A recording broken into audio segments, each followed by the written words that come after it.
The Dan York State of Mind program is brought to you in part by Lookout Rhode Island and Takeo Comfort Solutions. Good evening and welcome to My State of Mind. I am Dan York. Busy show tonight. We're going to take a look at marijuana and get a perspective from an expert who sees it as a legitimate business and is teaching to that concept. In the meantime, Governor McKee moved teachers up the line on COVID-19 vaccines. Here's what 12 News had to report.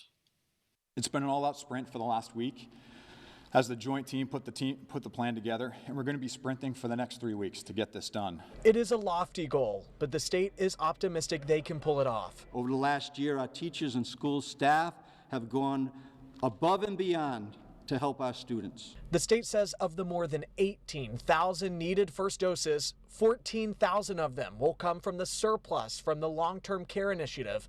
Those Pfizer doses are in the hands of the state and will start going to teachers Friday. We have been making great momentum in our vaccination campaign. Dr. Nicole Alexander-Scott on hand at today's event in Pawtucket, saying adding K-12 teachers into the mix will not impact expanding eligibility. We feel confident that we are going to meet that target. The state is assigning each district to one of 30 local clinics, with the exception of Providence. Teachers in the capital city will come here to Prairie Avenue. The state saying the district has so many teachers they need their own site. Providence teachers can start signing up Wednesday by calling the number below. We've put it on WPRI2. As is the case at all of our clinics, there is no cost associated with getting vaccinated. When asked why this group versus others, the governor defending his decision. Our students are one of our top priorities, if not our top priority in the state. So end of story there. That's why people in the state of Rhode Island will fully understand what we're doing here today. So this development with the vaccines for teachers is controversial for some, but if you think about it really, when you balance the economic and educational and mental health needs of the state, meaning the kids have been up and down and all around, right? Teachers have been nervous, understandably, to be in school. By the way, give credit to a lot of the teachers that have been in school, teaching either with kids in front of them or teaching to a computer to kids at home, some still doing distant teaching.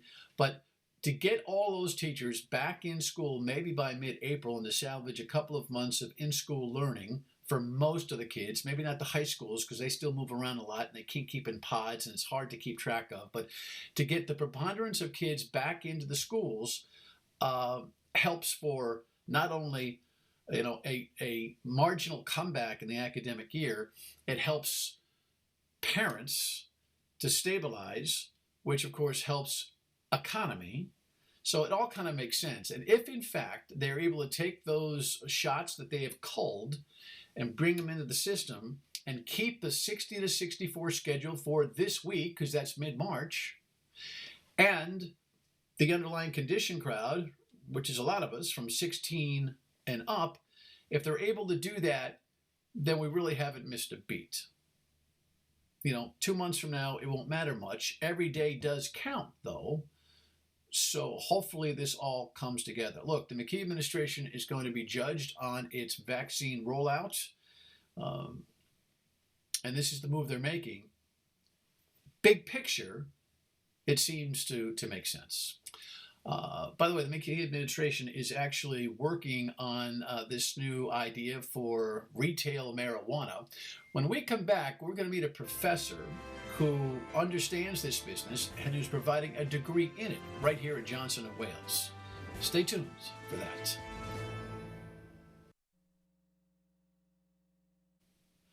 Welcome back to My State of Mind. So at Johnson & Wales, there's a new program on a degree in the cannabis industry, which for some of us is hard to wrap our heads around, but sooner than later, we're going to start to see this industry as a normalized industry. And we'll talk to the professor about that coming up here momentarily.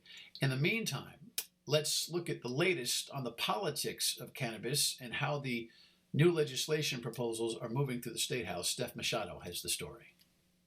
The Senate bill would set Rhode Island up to have potentially dozens of private stores selling cannabis legally. We want it to be as entrepreneurial as possible. Senator Josh Miller and Senate Majority Leader Michael McCaffrey at the helm of the latest effort to legalize marijuana in Rhode Island, with Senate leadership now in favor.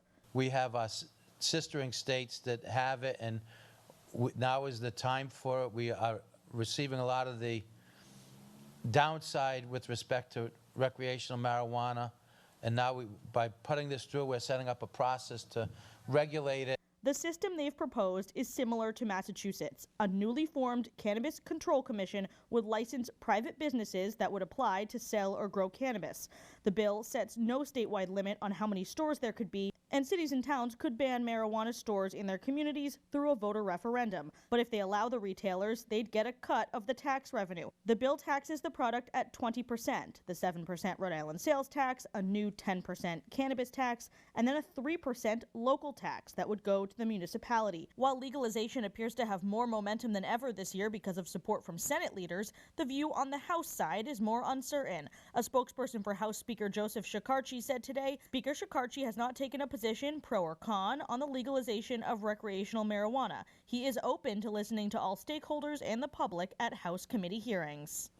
Governor Dan McKee has said he's in favor of a private business model for legalizing marijuana. He's expected to come out with his own proposal on Thursday. So with this interesting development and really change of heart in our state Senate, it's time that we start taking this cannabis thing pretty seriously, I guess, both academically and economically. You know, there are a lot of folks who have a little bit of trouble with this. Magnus Thorsson is an associate professor of business at Johnson & Wales and has an interesting story and on how he got into this field of study, how he's begun this entrepreneurship program, a formal academic program at Johnson & Wales.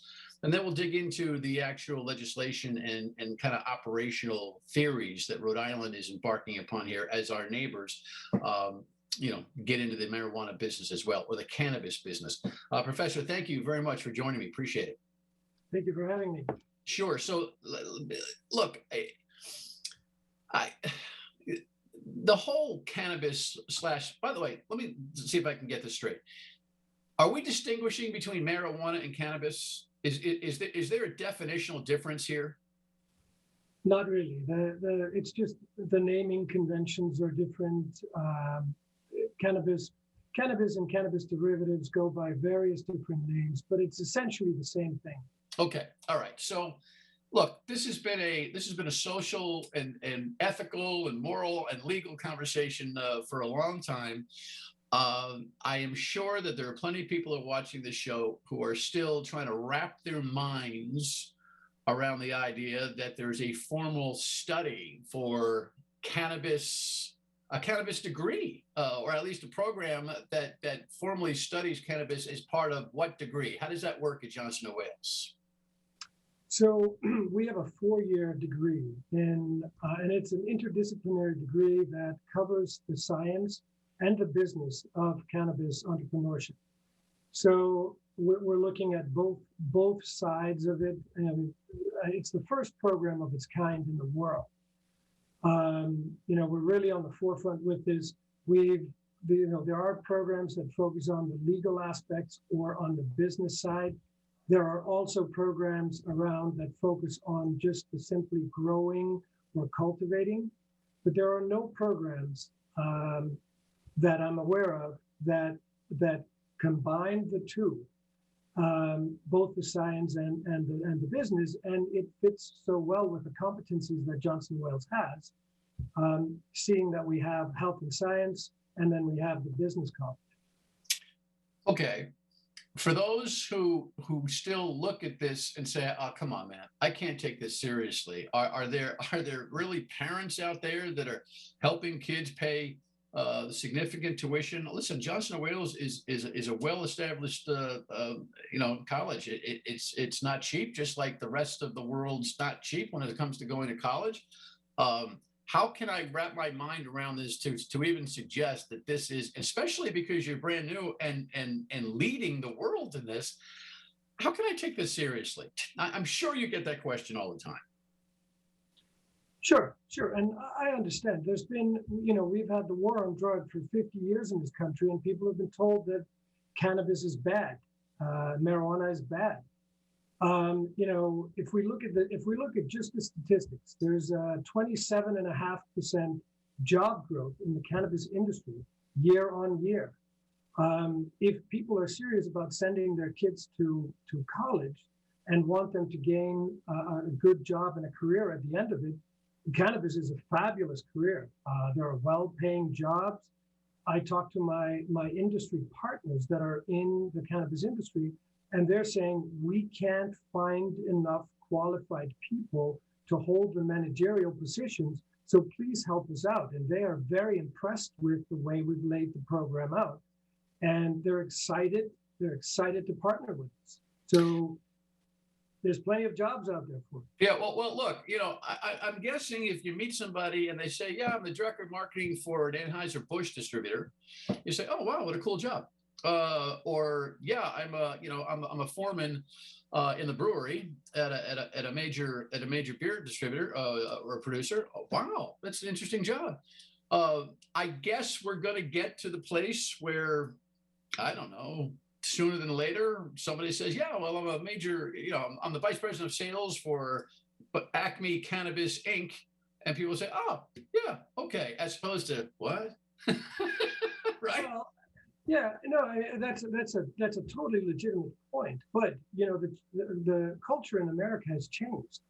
68% of Americans, according to Pew Research, are in favor of cannabis. Cannabis is more benign. You talked about alcohol. We have 95,000 people in America die from alcohol use every year. So far, there's no research out there that points to cannabis being a dangerous drug. So there's no evidence. Okay, so let me ask you this, and if this is an inappropriate question, then just tell me so. I appreciate it. Is it chicken or the egg? Which one is it for you as an educator and a guy who's been successful to establish a legitimate field of study at Johnson & Wales? Is it that you've been a fan of cannabis / user, or just have a good feeling about marijuana and decided when you came upon this notion to move this along, or you saw this dynamic and this academic / economic / managerial field of study need, and just went, what the hell, it's cannabis, doesn't matter. Do you understand what my question is? Yeah, absolutely. It's a great question. First and foremost, I'm an entrepreneur. I'm an academic entrepreneur. I'm looking for what is the upcoming trend? What is the interest? What's society interested in investing in?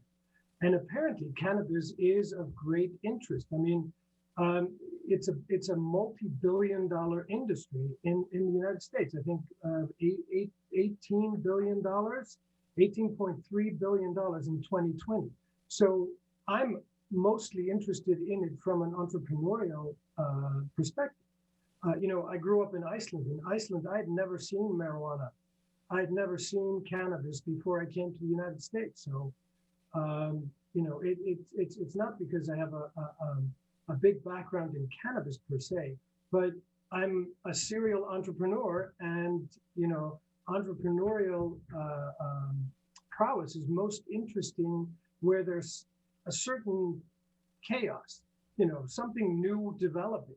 Look at what's going on in the world today: electric cars, renewable energy, cannabis. I mean, this is on the forefront. This is on the front page of the business news. This is where the opportunities exist. Yeah, well, listen, there's no denying that. And all you have to do, by the way, is take a look at some of the applications, even here in Rhode Island, and see some significant names and players, people who you'd be, if you had this view that there was nothing but a bunch of potheads that were trying to run into this industry, I think you better take a look at the number of people who are looking to invest in this and the politics of this. When we come back with Professor Thorsson, we're going to talk about the business of cannabis right now, and then we'll take a look at the program that Rhode Island is toying with. Right back on My State of Mind. Stay with us.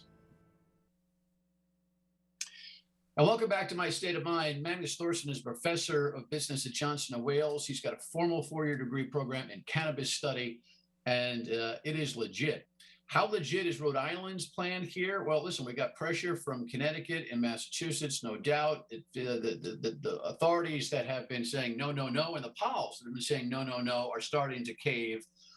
We've had a medical marijuana program, and then we had, with only a handful of folks, and people worry about the chosen few there. Then we've got an auxiliary dispensary program where you can't make it, but you can sell it. And there's a whole bunch of controversy about too many applications and drowning out those who've already made investment. And now the new governor is acquiescing to an idea where we're going to get to some significant retail, and it will be an opt-out thing for municipalities. In other words, you'd have to post a vote to say no to prevent, 2 or 3 liquor type stores for cannabis, popping up. Give me your overview about what you think is happening here in the States. Well, I'm delighted in this current proposal. It's almost as if they wrote it to fit my program. The original discussion was about the state-run pot shops. But what they're proposing now is more entrepreneurial. They're talking about individuals holding only one license. They're talking about it not falling on few hands, but being distributed, and so that the entrepreneurs in the state of Rhode Island can thrive. And that's music to my ears. I think that's fabulous. So, it seems to me not unlike other industries. Your timing might be perfect. You're going to get how long have we been running your program now? Well, we just announced it in November. The program starts this fall. I've been working on it for 2 years, with my colleagues.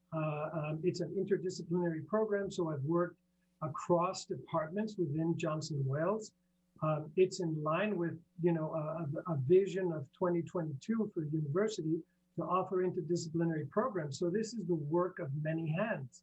Well, you're probably going to get a good internship program going here, and then you're probably going to spawn some entrepreneurs who will be in the business of cannabis, whether it be, I guess, on the same level. Hey, I can own a local store, or I can work in corporate, because there's going to be so that whole thing, I guess, is going to grow concurrently with the way you've designed a program.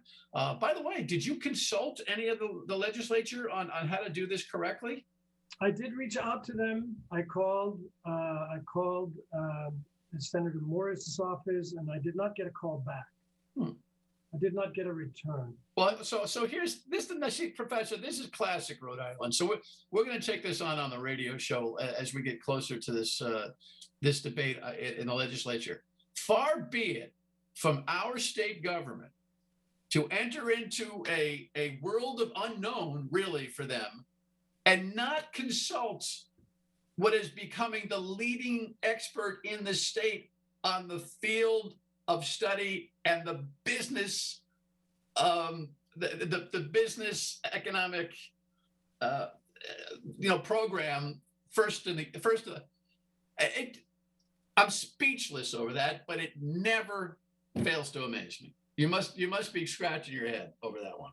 It is frustrating because I'm concurrently working on several different entrepreneurial and business development programs for Johnson & Wales, and I've reached out to Jobs RI. It's hard to get a call back. I understand things are complicated with COVID.